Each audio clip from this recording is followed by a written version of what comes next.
안녕하세요. 교정직 공무원으로 일하고 있는 30대 여자입니다. 교정직 공무원이 무슨 공무원인지 궁금해 하시는 분들이 계실 텐데 간단하게 저는 교도관입니다. 간혹 여자가 하기 좀 거칠고 위험한 일 아니냐고 하시면서 걱정하시는데 남의 돈 벌어먹는 일에 안 힘든 일이 어디 있고 조금의 위험 감수가 없는 일이 어디 있겠어요? 굳이 다른 직원들과 살짝 다른 점을 말한다면 저만의 직업병이 있다는 건데요. 그건 문제가 있는 사람을 만나면 이 사람이 교화가 가능한 사람인지 아니면 교화할 여지도 가치도 없는 낭자야심 그 자체인지 알 수 있다는 거였어요. 아무래도 하루 종일 잡범부터 흉악범까지 인간으로서 해서는 안 되는 범죄를 저지르는 범죄자들을 관리하는 일을 해서인지 일을 하면 할수록 물론 보람도 있었지만 동시에 뭔가 인류의 상실을 겪곤 했어요. 그럴 만도 한 게 아이를 유괴하고 살인하고 한 가정을 파탄낸 흉악범이라고 들어온 수용자라고 해서 봤더니 저런 얼굴이 흉악범이라고?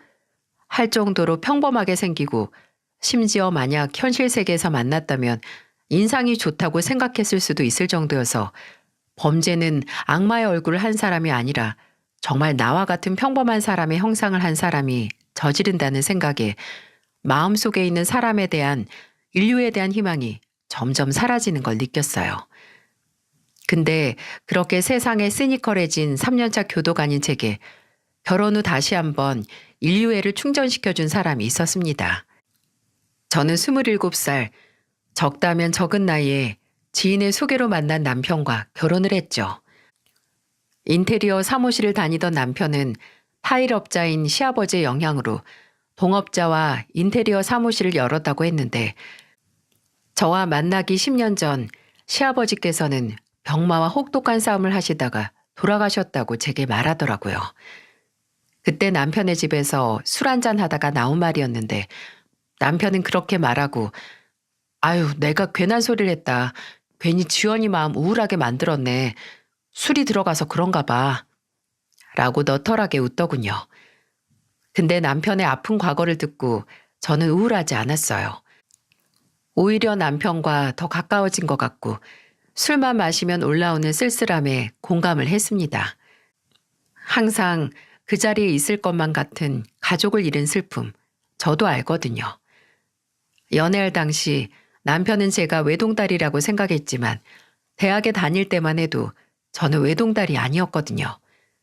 제게는 종종 왼수 같기도 했지만 그래도 필요할 때는 언제든지 달려오는 내 편이자 부모님께는 늘 든든한 장남이던 저희 오빠는 군대에서 제대한 후에 원인 모를 불치병에 걸려 1년 반 동안 병원에서 지내다가 세상을 떠났어요.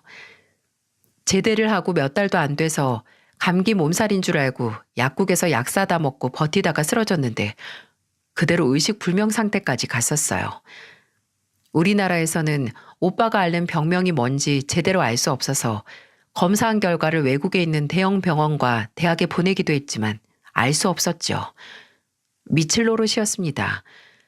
도움을 받을 수 있는 의료진도 없는 것도 아니고 그렇다고 병을 치료할 돈이 없는 것도 아닌데도 손을 쓸 방도가 없으니 오빠가 병석에서 천천히 말라갈 때 저도 부모님도 그런 오빠를 돌보며 천천히 말라갔습니다. 오빠는 그해 초겨울 자다가 저희 가족 곁을 떠났어요. 그리고 어머니는 오빠의 죽음 이후 슬픔을 오빠처럼 아픈 사람들을 돌보면서 살겠다고 하셨어요. 오빠를 돌보다 보니 아픈 사람에게 사람의 응원과 관심, 돌봄이 얼마나 필요한지 절절하게 느끼셨다고요.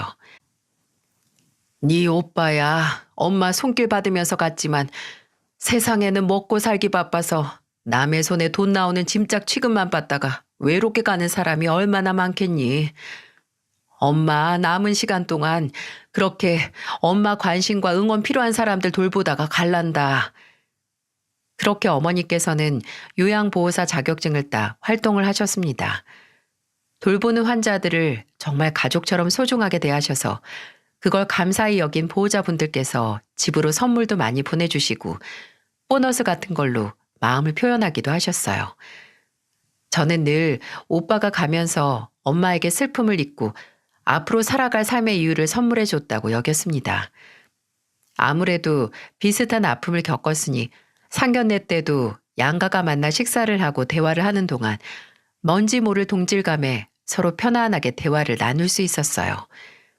저희 부모님이 저를 보며 오빠를 잃은 아픔을 이겨내신 것처럼 시어머니께서도 시아버지를 잃은 아픔을 남편과 시숙님을 보면서 이겨내셨다고 하셨어요.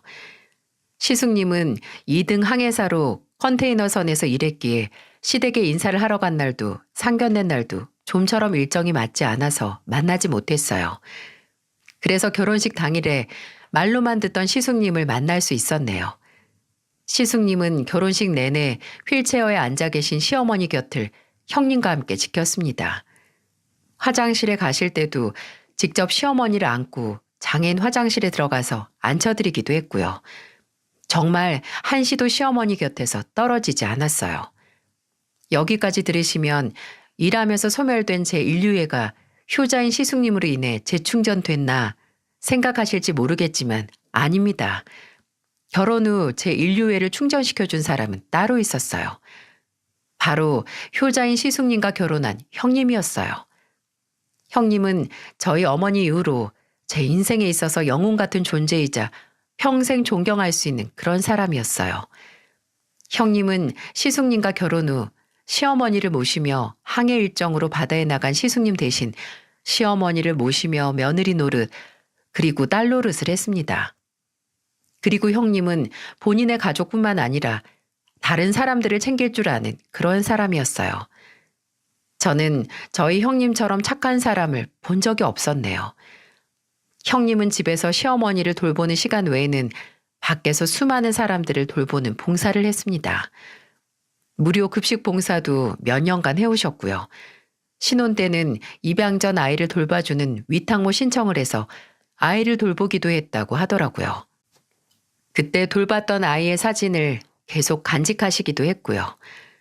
그런 형님의 첫인상도 참 특이했던 기억이 나네요.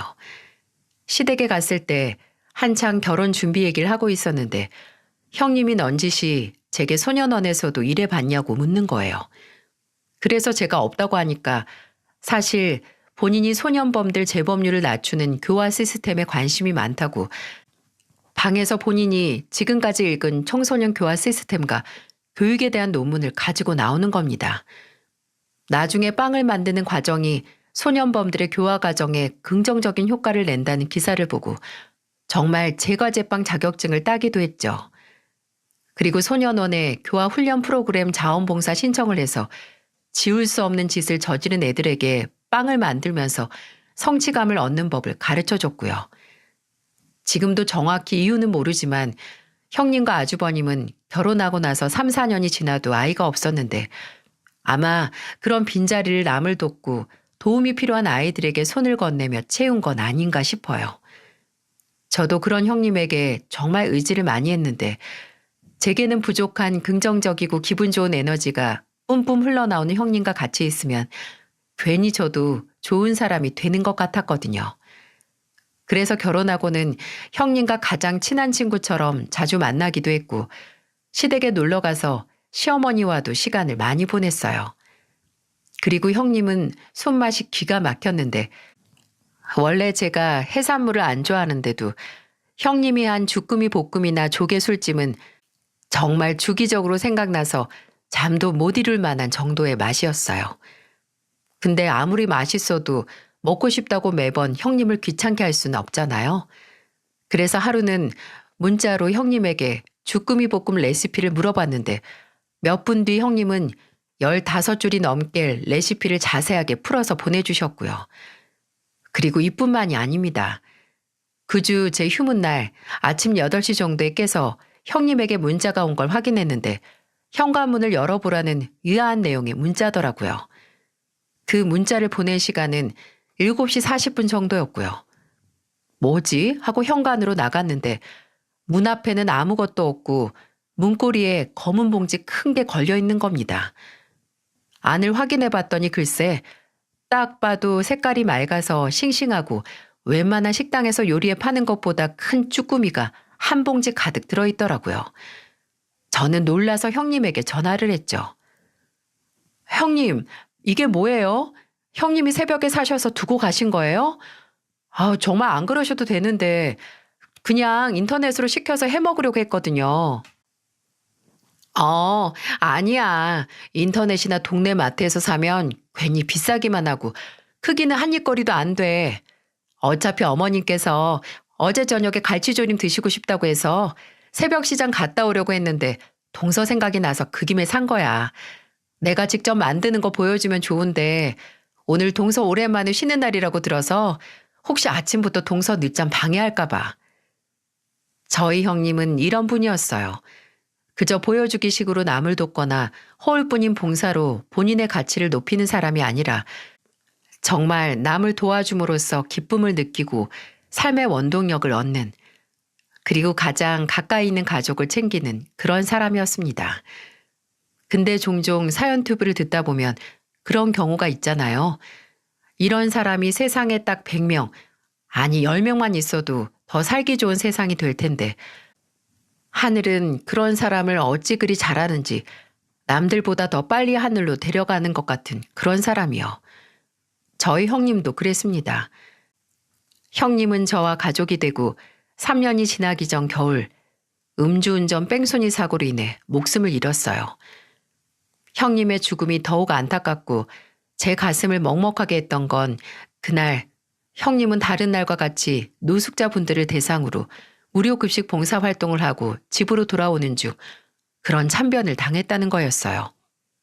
시숙님도 그날은 항해 일정이 없어서 3주 휴가를 받아 시댁에 계셨는데 시숙님과 시어머니가 있는 집에 가다가 저녁 8시에 음주운전 차량에 치여 그 자리에서 즉사하셨어요. 음주운전 사고를 낸 가해자는 사고를 내자마자 바로 현장을 벗어나 도망갔고 다행히 그 사건 현장을 목격한 택시기사님과 시민분께서 경찰과 119에 신고를 해서 도망친 가해자도 잡고 저희 형님도 차가운 아스팔트가 아니라 병원으로 옮겨질 수 있었어요. 그렇게 사람의 선한 부분을 보려 노력하고 또 누군가에게는 두 번째 기회가 필요하다는 걸 믿은 형님을 저희 가족에게서 뺏어간 사고 가해자는 무려 그해 막 20살이 된 남자였습니다. 그 초저녁에 술 마시고 운전대를 잡았다가 천사 같은 우리 형님을 그렇게 만든 거죠. 지난 3년 동안 형님으로 인해 구원받고 충전됐던 인류애가 사고 소식과 함께 가해자의 나이를 듣자마자 차게 식었습니다. 병원에서 시신을 운구받고 형님의 장례식 입간식 때 시숙님은 나무간에 잠자듯 누워있는 형님의 손을 세게 잡지도 못하고 울면서 말씀하셨죠. 오늘은 가지 말라고. 추우니까 그냥 집에 있자고 할걸. 내가 말릴걸. 미안해 민주야. 미안해. 제발. 내가 잘못했으니까 한 번만 눈 좀 떠줘. 너 이렇게 가면 나 정말 어떻게 살아야 해. 민주야. 민주야. 시어머니도 사고 날 생채기가 남은 형님의 피부를 떨리는 손으로 쓸며 민주야, 민주야 일어나봐라 민주야, 민주야 하고 하염없이 형님을 부르셨지만 형님은 2번 다시 눈을 뜨지 못했습니다. 형님이 사라진 시댁의 분위기는 그야말로 초상집. 아니, 초상집이라고 할 수도 없이 우울하고 적막했어요. 시어머니는 며칠 알아누우셨고 음식을 아예 거부하셨어요. 가슴이 답답해서 넘어가질 않는다고 하시면서요. 시숙님은 술에 의존해서 잠이 들기 시작했고 형님과 결혼하면서 끊은 담배까지 다시 피기 시작해 시어머니를 보러 시댁에 가면 시숙님이 하루 종일 피운 담배 연기로 안개가 껴있는 것 같기도 했어요. 그러다가 사건이 터진 거죠. 시숙님이 시댁에서 극단적인 선택을 한 걸 시어머니께서 발견하신 겁니다. 시어머니는 바로 남편에게 연락을 하셨고 남편은 시댁에 구급차를 보낸 뒤 제게 연락을 했어요. 다행히 시숙님은 제때 병원으로 이송돼서 목숨을 건질 수 있었지만 하루 정도 의식을 찾지 못하고 3일 정도 병원에 입원을 해야 했었죠.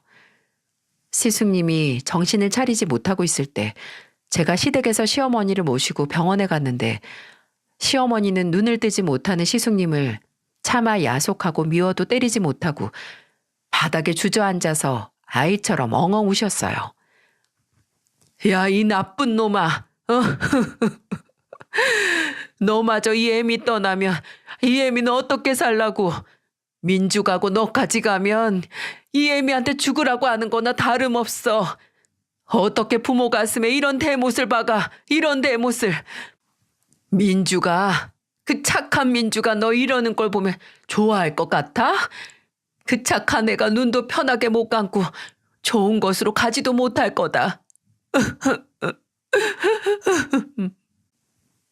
다음 날 정신을 차린 시숙님은 잔뜩 가라앉고 쉰 목소리로 밤새 옆에서 본인을 간호한 시어머니께 죄송하다고 말했어요. 그런 선택을 했던 날 밤 꿈에 형님이 나왔는데 꿈에서 나를 두고 갔다가 그 모습을 보고 차마 안 따라갈 수가 없어서 그런 짓을 했다고 했죠. 다행히 그날 후로는 시숙님도 조금씩 기력을 회복하고 본인이 죽을 만큼 힘들었던 그 고통을 차마 다른 가족들에게 2번이나 더 겪게 할 수 없다고 판단을 했는지 점점 일상을 회복하려고 노력했어요. 물론 혼자만의 노력이 아닌 저나 남편도 곁에서 자주 찾아가 만나면서 도왔고요. 딱 2년 정도 걸렸던 것 같습니다. 시숙님이 떠난 형님 얘기를 하면서 눈물을 흘리지 않고 말할 수 있게 된 게요. 저는 솔직히 그렇게 형님과 사이가 좋고 형님을 못 믿던 시숙님이 재혼 소식을 전해올 거라고 생각을 못하고 있었어요. 형님이 떠나고 한 5년 정도 지났을까요? 시숙님은 정말 급작스럽게 재혼 소식을 가족에게 꺼냈습니다. 저와 남편은 축하를 하면서도 좀 당황스러웠고 시어머니께서야 말할 것도 없이 기뻐하셨죠. 평생 떠난 아내를 그리워하면서 혼자 살 것 같은 내 아들이 또다시 제 짝을 만나서 새로운 행복을 찾는다고 하니까요. 형, 일단 어디서 만났는데? 그 여자는 형이 초혼 아닌 건 그 집에서 알아? 당연히 알지. 나 힘들 때 그 사람이 얼마나 위로를 해주고 의지가 됐는데. 나이는요? 뭐 하는 사람이에요? 나보다 8살 어리고요. 그리고 그냥 식당에서 서빙 일 하고 있어요. 뭐 이렇게 말로 하는 것보다 조만간 날 잡아서 소개시켜 줄게요. 그래, 그래. 나는 뭐든 다 좋다. 우리 아들만 행복하게 해준다면 뭐든 좋아. 아유, 잘 됐다, 잘 됐어. 그때 저나 남편은 묘하게 미심쩍은 대화를 의심했어야 했습니다.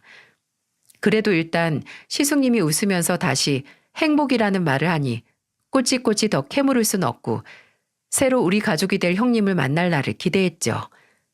그리고 형님이 시댁으로 인사를 드리러 온 날 당황할 수밖에 없었습니다. 아니, 사람이 연애를 하는 상대는 어느 정도 스타일이 통일이 되잖아요. 뭐 세상 화려하고 이국적인 사람만 만나 연애를 하던 사람이 다음에는 순하게 생긴 두부상의 사람을 만나는 게 일반적이지 않듯이 어느 정도 비슷한 사람을 만난다는 거죠. 근데 시숙님이 데려온 형님은 먼저 떠난 형님과는 완전 정반대의 타입이었다는 거예요. 예전 형님은 원체 스타일이 수수하고 깔끔하셨어요. 촌스러운 건 아닌데 염색도 안 하셨고 늘 잘 어울리는 단발머리에 무채색의 니트나 바지를 자주 입어서 오히려 더 세련된 느낌을 줬었죠. 근데 처음 만나게 된 형님은 와, 저는 그렇게 얇고 높은 키리를 신는 사람을 오랜만에 봤습니다. 걷다가 잘못해서 삐끗하면 발목 바로 아작날 높이의 키릴과 앉는 것도 불편해 보이는 짧은 치마에 밝은 갈색으로 물들인 긴 머리를 2배로 부풀려 말고 왔더라고요. 아니, 아무리 사람 취향이 바뀐다지만 이 정도로 바뀔 수가 있나요? 또 의아했던 점은 그래도 30 중반인데 아예 모아둔 돈이 한 푼도 없어서 결혼 준비를 모두 시숙님 돈으로 한다는 것과 또 결혼식이 초혼인 사람이 무조건 가까운 친인척만 불러서 작게 식을 올린다고 한 것도 신기했어요. 근데 뭐 이런 문제들은 좀 고개가 갸웃하다 뿐이지 그러려니 하고 넘길 수 있는 문제였죠. 오히려 시어머니는 먼저 결혼식을 조촐하게 한다는 형님을 입이 마르고 닳도록 칭찬하셨어요. 재혼인 시숙님을 배려해서 평생 한 번뿐일 수 있는 본인 결혼식을 포기한다고요. 정말 제가 뭐라 설명할 수 없는 느낌을 받은 건 바로 상견례 자리였어요. 분명 형님도 형님의 부모님들도 웃고 좋은 이야기만 하고 있긴 한데 이상하게 저 셋이서 연극을 하고 있는 것 같다는 느낌을 지울 수 없더라고요. 마치 대본을 읽는 것처럼 계속 같은 말만 되풀이하고요. 그리고 그 세 명이 연극을 하고 있다는 느낌이 든 게 가족이지만 얼굴에 닮은 구석 하나 없는 겁니다.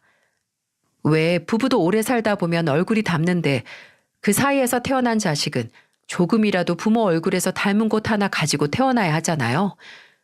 뭐 몇 명에 한 번꼴로 안 그런 가족도 있다지만 저는 어쩐지 형님 가족에게서 이질적인 느낌을 지울 수 없었어요. 근데 그건 제가 괜히 그렇게 느낀 게 아니었네요. 시숙님이 재혼하고 나서 1년도 지나지 않았을 때 시숙님 내외와 합가해서 살기 시작한 시어머니께서 제게 SOS 메시지를 보내기 시작하셨거든요. 그때가 시숙님이 해외 일정으로 2달 연속으로 항해를 나가셨을 때였어요. 재혼하고 처음으로 장기 항해를 하게 된 거죠. 물론 처음에는 그게 도와달라는 신호인지 알지 못했습니다. 이상하게 시어머니께 연락이 자주 오기 시작했어요. 전화보다는 메시지가 많았는데 제게 오늘 바쁘냐, 당직이냐, 언제 쉬냐, 시간 되면 좀 와서 얼굴 좀 보자라는 문자를 보내시더라고요. 저야 시어머니께서 혹시 무슨 일이 있나 내가 보고 싶나 싶어서 시간이 되면 바로 시댁으로 날아갔고요. 그 해에 제가 임신을 해서 출산휴가를 받은 터라 평소보다도 더 자주 찾아가긴 했네요. 근데 이상하게 제가 갈 때마다 형님이 저를 귀찮아한다는 느낌이 오더라고요. 이게 그저 제 착각이 아닌 게 제가 갈 때마다 또 왔어요? 동서, 배가 그렇게 나왔는데 잘 돌아다니네요? 라는 말을 했거든요. 뭐 시숙님은 바다에 나가도 형님도 시어머니와 함께 생활하는 공간이니 제 방문이 신경 쓸 거라고 생각은 합니다. 그래도 어쩌겠어요. 시어머니께서 저를 부르시는데요. 그래서 형님에게 그러게요. 어머님이 이상하게 형님하고 같이 살게 된 후로 저를 부쩍 찾으시네요. 며느리들이랑 셋이서 있는 게 좋으신가 봐요. 라고 대답했죠. 하루는 또 시어머니께 오늘 올 수 있냐는 연락이 왔는데 그 문자가 오고 한 7, 8분 정도 뒤에 다시 아니다, 올 거 없다 라는 문자가 와 있는 거예요. 왜 오라고 했다가 오지 말라는 거지? 하는 순수한 호기심에 시어머니께 전화를 드렸는데 전화도 안 받으시더군요. 그날은 저도 바빠서 다시 연락을 하거나 찾아가지 못했지만 이런 일이 며칠 간격으로 2번 반복됐다는 겁니다. 오라고 문자 보내셨다가 몇 분 뒤 아니다, 오지 말라는 정정 문자를 보내시는 게요. 처음이면 그러려니 하는데 3번이라 저는 이상한 느낌을 감추지 못했습니다. 그리고 다음 날 미리 연락 없이 시댁에 찾아갔죠. 그때가 아마 6시 30분 정도 됐을 거예요. 시댁에 가니까 거실이나 부엌은 조용하고 형님은 외출을 했는지 보이지 않더라고요. 일단 시어머니를 봐야 했기에 시어머니 방으로 가는데 살짝 열린 방문 틈으로 끙끙 앓는 소리가 나는 겁니다. 저는 빠른 걸음으로 가서 방문을 열고 들어갔는데 그곳에는 얇은 이불 위에 누워서 배를 움켜쥐고 라고 겨우 신음소리만 내는 시어머니가 계셨죠. 저는 웅크린 시어머니를 안고 어머님, 어머님, 제 말 들리세요? 왜 그러세요? 배가 아프세요? 라고 물었습니다. 근데 한참 그렇게 앓는 소리만 내던 시어머니가 눈을 떠 제 얼굴을 보더니 전혀 예상치도 못한 말을 하시는 게 아니겠어요? 지원아, 나 배가 너무 쓰리고 고프다. 뭐든 좋으니까 뭐 좀 먹을 것 좀 줘라. 아니다, 지원아, 나 좀 데려가라. 나 좀 데려가서 같이 살아. 충격적이었어요. 저는 최소한 맹장이나 위경련이라고 생각을 했어요. 근데 당장 돈이 없어서 쌀이 없는 집도 아닌데 시어머니께서 배가 고프다고 알아 누워 계신 거였다니요. 분명 제가 열흘 전에 시댁에 왔을 때는 이 정도가 아니었는데 시어머니는 눈에 띄게 살이 빠져 있었고 심지어 몸을 좀 만져보니 몸의 근육도 상당히 빠져 있는 것 같았어요. 저는 황당함과 충격을 숨기지 못하고 시어머니께 혹시 마지막에 뭐 드셨냐고, 언제 드셨냐고 물었습니다. 시어머니는 다 마른 입술을 겨우 움직여서 어제 아침에 누룽지탕 드신 게 전부라고 하더라고요.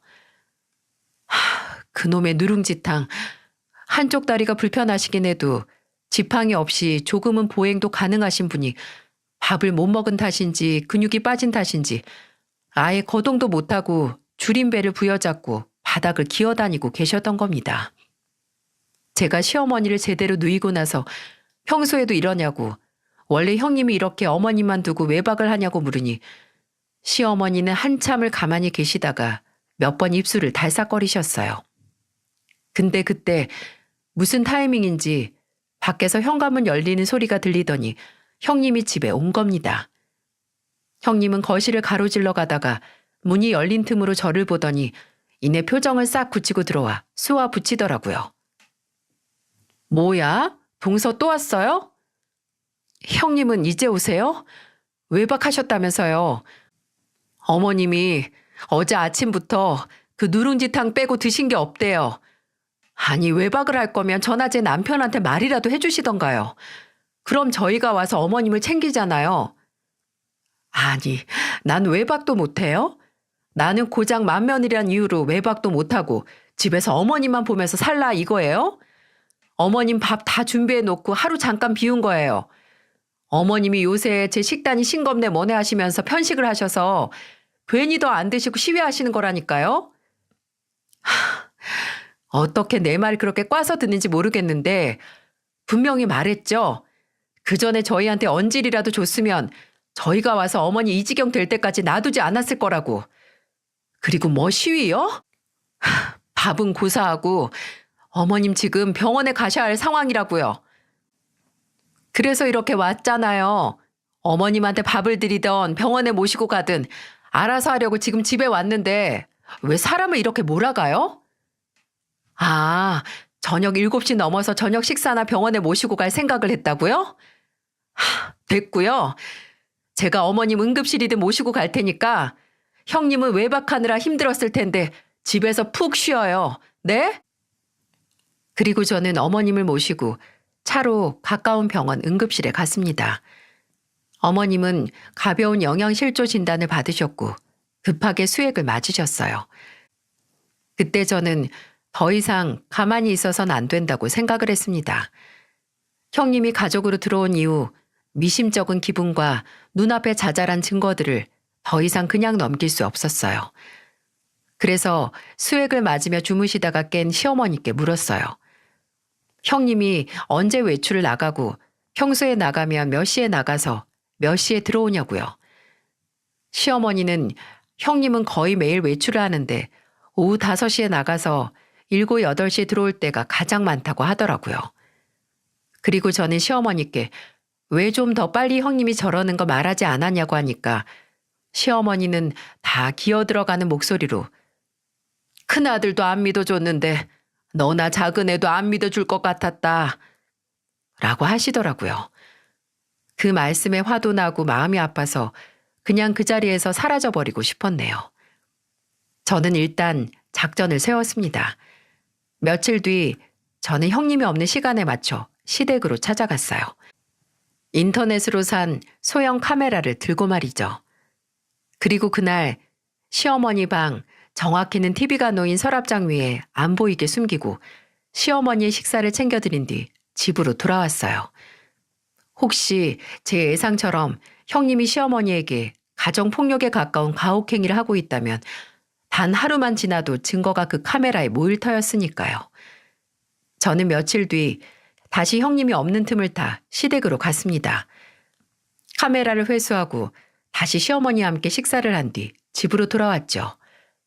왜 그런 거 있죠? 분명 90% 이상 예상을 했는데 막상 내 예상이 적중한 결과를 봤을 때 씁쓸함. 차라리 내가 헛다리를 짚어서 과민 반응을 한 거고 괜한 걱정을 했던 게 더 나았을 그런 경우 말입니다. 이것도 딱 그랬습니다. 집으로 돌아와 노트북으로 소형 카메라에 찍힌 영상을 확인했을 때 심장이 두근거리는 소리가 제 귓가에 들릴 정도로 크게 뛰었어요. 고작 그 며칠 동안 시어머니는 그 방 안에서 맏며느리에게 인간 이하의 대접을 받아야 했습니다. 지금도 차마 그 기억을 떠올리면 눈에 열이 몰리고 손이 떨려서 글로 표현하는 것도 힘드네요. 그나마 짧게 설명을 하자면 형님은 마치 수용자에게 식사를 넣어주듯이 트레이에 밥그릇 하나 딸랑 올려서 시어머니에게 식사를 드렸습니다. 심지어 그것도 하루에 2번뿐이었어요. 그 그릇 안에 뭐가 들었는지 말 안 해도 이제 여러분도 아시겠죠? 그 빌어먹을 누룽지탕이 들어있었을 겁니다. 그러다가 시어머니가 식사를 더 달라고 하면 형님은 앙칼진 목소리로 노인네가 도통 배불러 하질 않는다. 내가 식모냐 작작 먹으라는 폭언부터 한 화면에서는 시어머니가 아예 주방으로 직접 가셨나 봐요. 형님이 시어머니 팔뚝을 움켜쥐고 거동도 제대로 못하는 분을 질질 끌고 방 안으로 들어오더니 바닥에 내팽겨치는 겁니다. 그리고 왜 주방에 와서 괜히 일을 만드냐, 밥에 불만이 있으면 나가서 살라고 소리를 고래고래 지르더니 문을 쾅 닫으며 나가는 게 아니겠어요? 몸 안에 피가 부글부글 끓어오르는 것 같았습니다. 그날 저녁 저는 그 증거들을 남편에게 보여줬고 눈이 뒤집힌 남편은 당장 가서 가만히 안 두겠다고 일어났어요.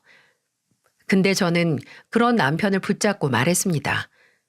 3일 뒤에 아주버님이 한국 도착해서 집에 오는 날이니까 다 같이 있을 때 가서 말하자고요. 그날 전까지는 제가 근무 시간 제외하고는 시댁에 가서 어머님이랑 시간을 보낼 테니 조금만 참자고 말이죠.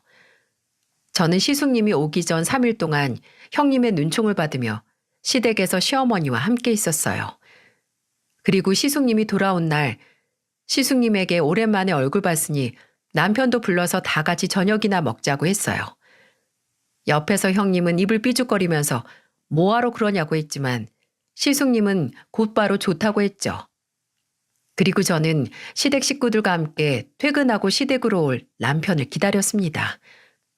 아니 정확히는 남편이 들고 올 증거 영상이 담긴 노트북이었죠.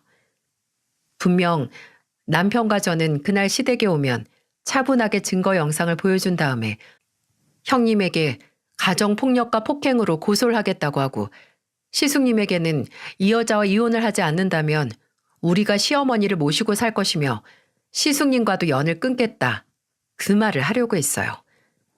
근데 시댁에 들어오자마자 남편은 저와 상의한 내용을 모두 잊고 바로 형님에게 다가가더니 정말 거실이 울릴 정도로 짝소리가 나게 뺨을 올려붙였습니다. 참지 못한 거죠. 제 곁에 있던 시어머니도 놀라서 입을 못 다무셨고 아무것도 모르는 시숙님은 벌떡 일어나 남편과 형님 사이를 막아서며 고함을 질렀죠. 야, 너 지금 이게 뭐 하는 짓이야? 네가 왜 형수를 때려? 형은 모르면 가만히 있어. 아니, 형은 모르는 게 죄야. 아무리 배 위에서 지내는 시간이 많다고 해도 본인 집 지붕 아래서 일어난 일을 몰라? 그것도 우리 어머니한테 일어난 일을? 그게 무슨 소리냐고, 제정신이냐고 따지는 시숙님에게 저는 남편에게 건네받은 노트북을 켜서 들여보였습니다. 노트북 화면에서는 제가 찍은 증거 영상이 나왔고 그 영상을 보던 시숙님의 얼굴은 새파랗게 질리다가 나중에는 시뻘겋게 달아올라 부들부들 떨기 시작했어요. 시숙님은 뒤에서 본인 얼굴만 감싸고 있던 형님 손목을 잡아 붙들더니 물었죠. 당신, 이게 다 뭐야? 여기 영상에 나온 게 다 진짜야? 말해, 내가 묻잖아. 내가 집에 없는 사이에 대체 무슨 짓을 저지른 거야? 내가 뭘. 당신, 나 못 믿어? 딱 봐도 동서가 나 음해하려고 조작해서 찍은 거잖아. 넌 누굴 병신으로 아냐? 이게 어떻게 조작이야? 다 네가 형 눈피해서 우리 어머니 학대하고 지가 집주인인 척 폭군짓 한 거잖아. 이 미친 인간아. 저기요, 서방님. 말 좀 가려서 하세요. 저 서방님 어머니 모시고 사는 사람이에요. 서방님이나 동서가 모시고 살기 싫어서 저한테 떠넘긴 어머님 건강까지 생각해서 살뜰히 모시고 산 게 바로 저라고. 아! 형님은 마지막 말을 끝내지 못하고 시숙님의 손에 머리채가 붙들려 방바닥으로 내팽개 쳐졌습니다. 거기서 끝나지 않고 시숙님은 잡은 머리채를 잡아 흔들며 울분에 찬 소리를 질렀어요. 네가 어떻게 나한테 이래? 어떻게 나한테? 네 과거 다 잊고 같이 새 출발하자고 결혼해서 사는 나한테, 그리고 너 가족으로 품고 누구보다 이뻐한 우리 어머니한테 어떻게 이러냐고. 네가 사람이야? 네가 그러고도 사람이냐고. 내가 뭘 어쨌다고 이래. 이건 나. 웃겨 진짜. 내가 같이 살아달라고, 나 이뻐해달라고 했어? 지들이 결혼하자고 같이 살자고 한 주제 어디서 큰 소리야? 내가 할 만큼 했어. 이 집에서 처박혀서 나 혼자 다리도 못 쓰는 노인네 보면서 시간 낭비했다고. 근데 그깟 밥 몇 번 안 챙겨줬다고 사람을 이렇게 죄인 취급해? 그 상황에서 저는 알았습니다. 무슨 말을 해도 저 여자는 지 잘못을, 문제를 이해도 못할 뿐더러 인정도 안 할 거라고요. 그런 인간 앞에서 사람의 상식이나 도덕적인 기준을 말하는 건 시간 낭비, 에너지 낭비밖에 되지 않습니다. 그래서 저는 부른 배를 잡고 일어났어요. 어디서 그런 힘이 났는지 모르지만 저는 주저앉아 있던 그 여자의 머리채와 함께 목덜미를 붙들고 일으켰어요.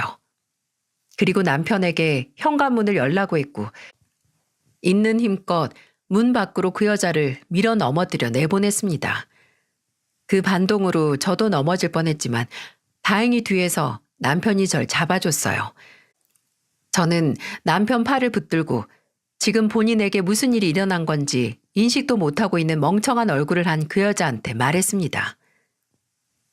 그래, 근데 이제 이 집에 너하고 같이 살고 싶은 사람은 없고 너 이뻐해줄 사람도 없어. 그러니까 나가. 그리고 길바닥이든 어디서든 이혼 소장이랑 고소장 기다려. 내가 어떻게든 내 가족 건든 네 인생 곤죽으로 만들 테니까. 한 차례 폭풍이 지나간 집에서 정신을 차린 시숙님은 고개 숙이고 있는 시어머니에게 다가가 울면서 그러더라고요. 왜 말 안 했냐고. 왜 이렇게 당하기만 했냐고 애처럼 우는 겁니다. 그래서 제가 너무 답답해서 말했어요. 아주버님이 안 믿으셨다면서요. 어머님, 아주버님이 본인 말 안 믿어줘서 저희한테도 말 안 하셨대요. 어차피 말해봤자 안 믿을 게 뻔하다고요. 제 말을 멍한 얼굴로 듣던 아주버님은 그대로 시어머니 무릎에 고개를 묻고 우열을 했습니다. 울면서 정말 몰랐다. 나하고 있을 때는 나한테도 어머니한테도 잘해서 어머님께서 괜한 오해를 하시는 줄 알았다고 목 놓아 울었어요. 남편은 그런 시숙님 멱살을 잡고 형, 정말 내 형만 아니었으면 여기서 패버렸을 거라고 뭘 잘했다고 우냐고 하면서 화를 냈고요. 근데 그때 시어머니는 마른 팔을 들어 시숙님의 멱살을 잡고 있는 남편의 손을 가만히 잡고 말리시더라고요. 그리고 그러지 마라. 정말 몰랐겠지. 네 형이 애미가 이렇게 사는 걸 알고 그냥 있었을 사람이 아니잖아. 라고 하셨습니다. 그때 그런 시어머니의 모습을 보면서 아, 부모란 저런 건가.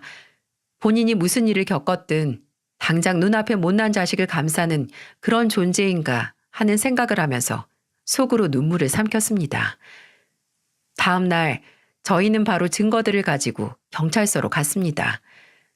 그 여자를 가정폭력으로 고소를 했어요. 근데 웃긴 게 이 과정에서 이 여자가 저희에게 알린 친정집 주소가 틀렸다는 걸 알 수 있었어요. 소재지를 알아야 하는데 아예 그 여자가 본인 친정이라고 했던 집에는 사돈 어른이나 사부인이 살고 있지 않았다는 거죠.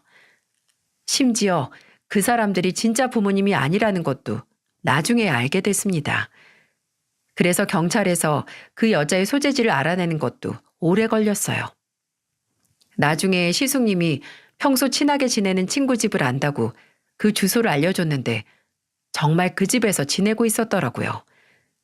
소재지를 알아낸 뒤 아예 변호사 찾아가서 이혼 소송도 해버렸습니다. 물론 변호사에게 그 여자가 가정폭력으로 형사조사 중이라는 걸 알렸죠. 저는 그 여자가 저지른 만행보다도 이 사건에 있어서 더 충격적인 일이 있는데요. 바로 이혼 소장을 내고 온 시숙님이 저와 남편에게 한 한 가지 고백이었어요. 시숙님은 술에 거나하게 취해서 저희에게 그동안 왜 그 여자를 만나게 된 가정을 얼버무려서 말하고 만나서 재혼도 갑작스럽게 얘기를 꺼내는지에 대해 설명했어요. 근데 숨겼던 이유가 확실히 있더라고요. 시숙님과 그 여자가 만나게 된 곳은 바로 술집이었고 그냥 술집도 아니고 도우미가 나오는 술집에 시숙님이 간 술집에서 만난 도우미가 바로 그 여자였다는 겁니다. 나도 솔직히 너무 쪽팔리다. 재수 씨, 내가 재수 씨 보기도 곧 있으면 태어날 우리 조카 보기도 너무 창피해요. 근데 내가 너무너무 외로웠어요. 너무 외롭고 힘든데 그때 내 손 잡아주고 위로해주고 했던 게 혜빈이 걔였어요. 누구보다도 가장 따뜻하게 날 안아주는데 내가 어떻게 마음이 안 가요.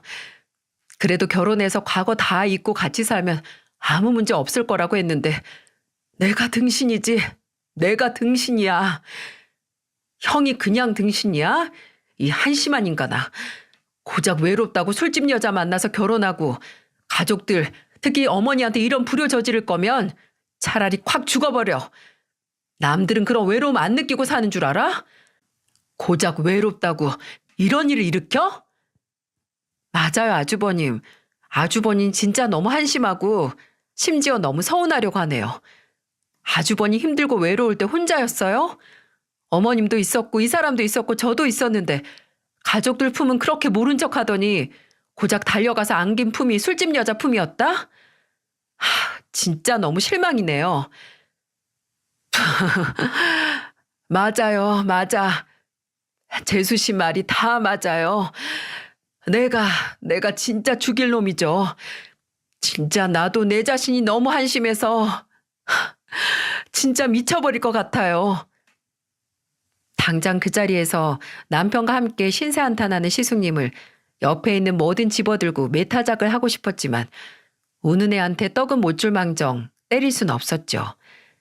심지어 그 시기에 시숙님은 정말 보기 힘들 정도로 사람이 위태로워 보였고 시어머니 얼굴만 봐도 바로 눈물을 터뜨릴 정도로 괴로워했거든요. 시숙님이 한심한 선택을 한 건 맞지만 그래도 이 사건의 주범은 따로 있었기에 어떻게든 실수를 만회하고 반성하는 시숙님을 신경 쓸 필요는 없었습니다. 그리고 그 사건의 주범은 안타깝게도 저희가 원하는 만큼의 엄벌은 받지 못했어요.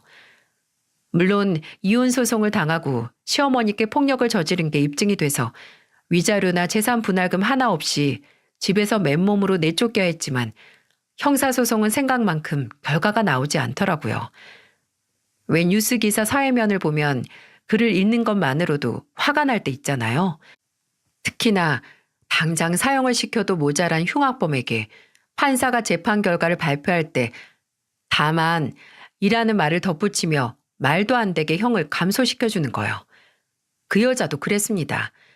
혐의는 인정하나 다만 초범이고 이 여자가 변호사를 써서 불면증과 우울증으로 인한 심신미약 상태를 주장해서 그 여자는 실형은 받지 않고 집행유예로 절감을 받았습니다.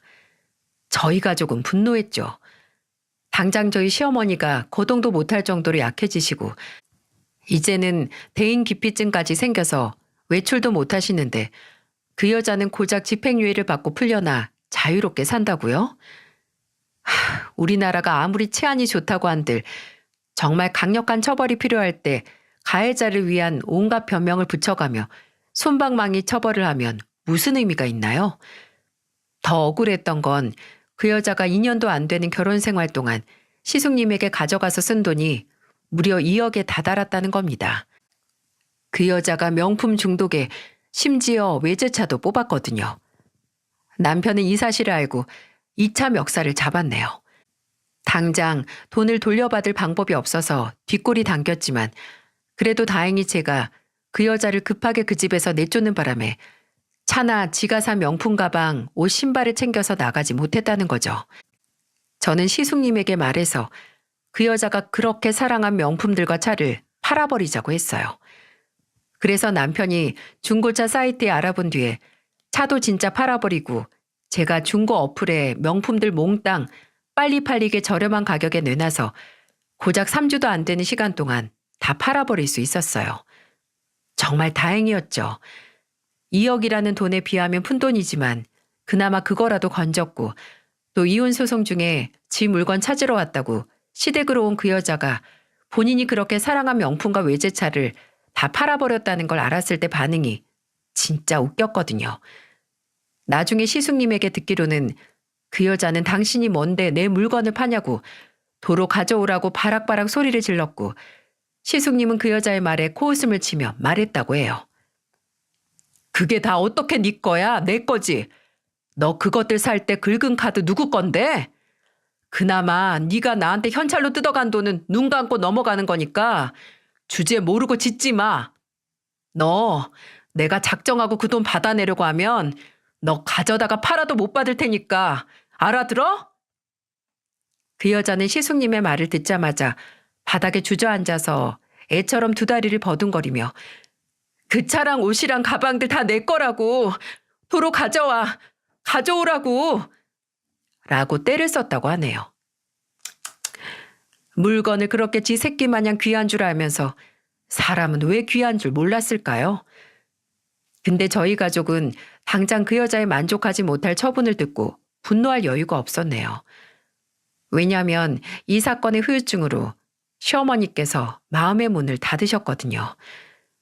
어쨌든 시숙님은 다시 승선을 해서 일을 해야 했고 아이를 낳고 나서는 저도 하루 24시간을 시어머니 곁을 지킬 수도 없고 남편도 직장이 있으니 저희는 일단 요양보호사를 고용하려고 했어요. 근데 처음 보는 사람이라 그런지 시어머니께서 좀처럼 마음을 안 여시고 적응을 도무지 못하시더라고요. 그래서 저는 어떻게 해서든 시어머니께서 맞는 보호사를 찾기 위해 어머니께 연락을 해서 주변에 가장 추천할 만한 보호사 없냐고 조언을 구했습니다. 근데 그때 저희 어머니께서 그러시더라고요. 왜 멀리서 찾니? 나 있잖아, 네 엄마. 물론 저희 어머니가 정말 유능하고 누구보다 다정한 요양보호사이긴 했지만 생각도 못 해봤거든요.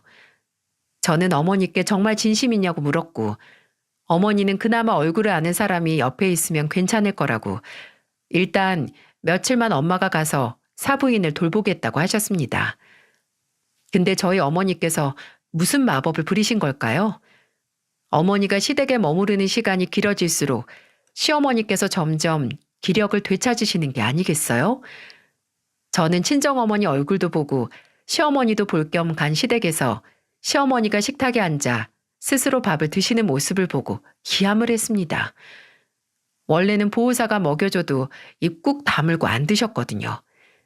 그래서 어머니께 대체 비법이 뭐냐고 물으니까 어머니는 웃으시면서 말씀하셨어요. 우리 나이 때 사람들이 쉴 틈 없이 나눌 얘기가 뭐겠니? 다 자식 얘기지. 어머니는 시어머니와 자식들 욕도 하고 한탄도 하고 또 그러다가도 어쨌든 내 새끼가 예쁘다라는 칭찬을 하면서 하루 종일 시어머니와 수다를 떠셨다고 해요. 그리고 그렇게 활력을 되찾으며 대화를 나누다 보니 자연스럽게 시어머니께서는 허기를 느끼셨고 스스로 밥을 드시게 된 겁니다. 그 후로는 두 분이 같이 외출도 하시고 나가서 외식도 하시게 되더라고요. 저희 어머니께서는 반년 만에 시어머니를 그 암울한 터널 속에서 세상 밖으로 끄집어내셨어요. 그리고 그 후로는 시숙님이 바톤을 받아 시어머니를 모셨고요. 시숙님은 큰 결심을 하셨어요.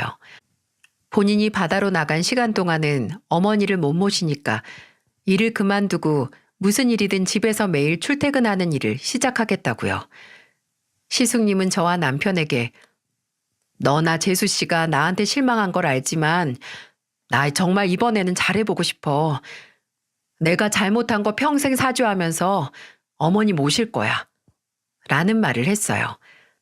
다행히 시어머니께서도 끝까지 시숙님과 함께 사시겠다는 걸 택하시고 시숙님께 두 번째 기회를 주셔서 지금까지 시숙님은 시어머니를 모시며 시댁이 있는 동네에 프랜차이즈 음식점을 열어서 잘 살고 계세요. 시어머니께서 몸 상태가 괜찮으시면 휠체어에 모시고 함께 식당에 나가시기도 하고요.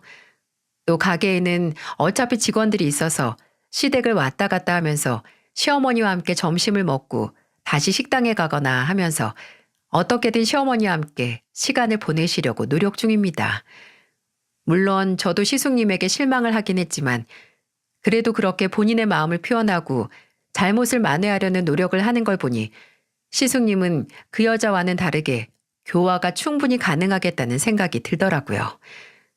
사실 저는 제발 그 여자가 정신을 못 차리길 바랍니다. 정신 못 차리고 집행유예 기간에 사고 쳐서 징역을 살길 바랍니다. 근데 그 여자가 사고를 치면 어쨌든 다른 피해자 나오는 거니까 이런 생각도 하면 안 되겠죠?